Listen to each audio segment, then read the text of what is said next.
Hello, myself Dr. Ragini Pandey, Assistant Professor Physics, Government D.V. Girls PG College, Raipur.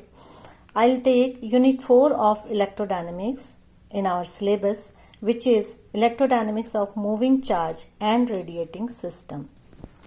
To enter in this unit, we will start with the electrodynamic potential. As we know that there are two types of potential, electromagnetic vector potential and electromagnetic scalar potential.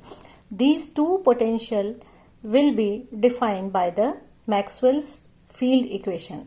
As we know that there are four Maxwell's equation: del dot D equal to rho, del dot B equal to 0, del cross H equal to J plus del D by del T, del cross E equal to minus del B by del T. See the four equation. These two equation number 1 and 3 are inhomogeneous in nature because there are source of charge or source of current here.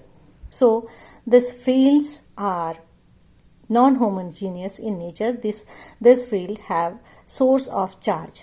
So these two equations are called inhomogeneous equation, where other two are called homogeneous because there are no source of charge or current.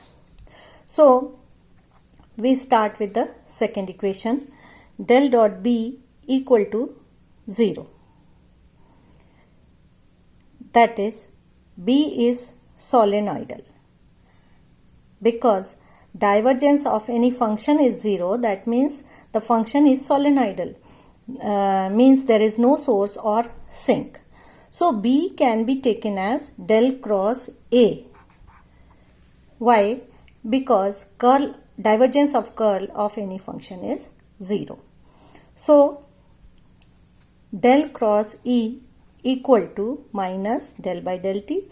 Putting the value of B here, del cross A, we get minus del by del T of del cross A.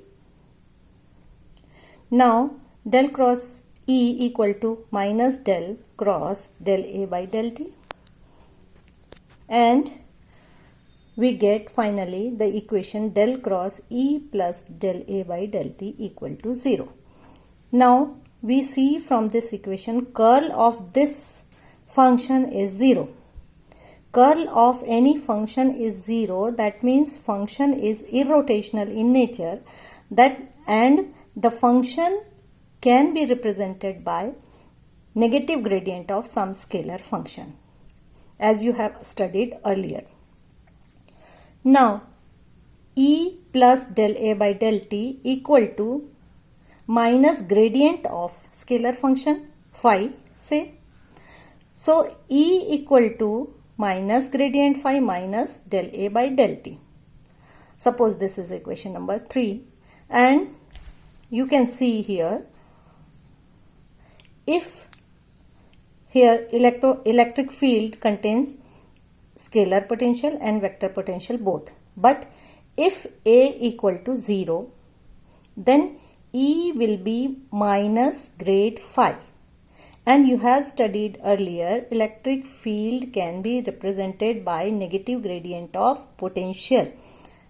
So this becomes clear from this equation that E equal to minus gradient phi is purely electrostatic field. Now we see there are two type of gauge, say Lorentz gauge and Coulomb gauge. So what is Lorentz gauge and what is Coulomb gauge? Starting from the Maxwell's 4 equation, here del cross H equal to J plus del D by del T, multiplying both sides with mu, we get this equation, and del cross B, as mu H is written as B here, and del cross B equal to mu J plus mu epsilon del E by del T. Again putting the value of B as del cross A and E as minus gradient phi minus del A by del T. Finally, we get the equation like this. Give the number of this equation as 4. Now, from other Maxwell's equation, we have del dot D equal to rho. as we know that D equal to epsilon E. So we can write this as del dot E equal to epsilon rho by epsilon.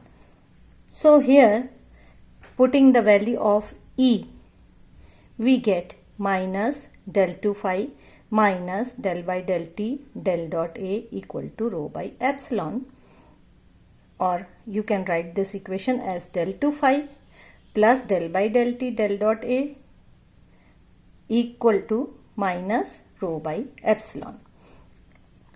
For the similarity with the equation number 4, we subtract and add the term minus mu epsilon del 2 phi by del T2. So we get the equation del 2 phi minus mu epsilon del 2 phi by del T2 plus del by del T del dot A plus mu epsilon del phi by del T equal to minus rho by epsilon. So have a look at these two equations 4 and 5. If the function or the terms within the bracket will be equal to 0, then these two equations become similar, and this equation is for vector potential and this equation will be for scalar potential only. So in both the equation there is an interlocking between electric vector potential and scalar potential, and if this del dot A plus mu epsilon del phi by del T will be equal to 0, interlocking vanishes. Fourth equation will be purely for vector potential and fifth equation will be purely for scalar potential. So this is called Lorentz condition, and the vector and the potential phi and A which satisfy the Lorentz condition form Lorentz gauge. Another gauge is Coulomb gauge. So we are having the equation number 5 you have seen there, del 2 phi minus mu epsilon del 2 phi by del T2 plus del by del T del dot A plus mu epsilon del phi by del T equal to minus rho by epsilon. If we select or we choose a field for which del dot A equal to 0, then the equation will change in the form this del dot A equal to 0, then equation becomes del 2 phi minus mu epsilon del 2 phi by del T2 plus mu epsilon del 2 phi by del T2 equal to minus rho by epsilon. These two terms cancel out, so equation becomes del 2 phi by minus del 2 phi equal to minus rho by epsilon. This is Poisson equation, and the solution of Poisson equation is given by this function, where phi is, suppose this is the scalar potential at x alpha t, and this is the point x alpha dash t. Here you can understand by this form, this is source point. Suppose this is source point and charge is placed over here. Source point, charge is placed over here. Due to charge, we are taking the potential at point F, which is known as field point. So the potential at field point will be equal to 1 by 4 point epsilon naught integral of rho at source point by r, which is where r is the distance between source point and field point, dv dash. This is exactly similar which you have studied earlier, where scalar potential is given by 1 by 4 pi epsilon naught q by r.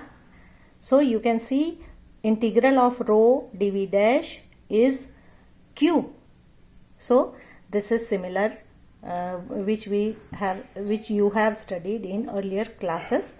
So this is known as Coulomb gauge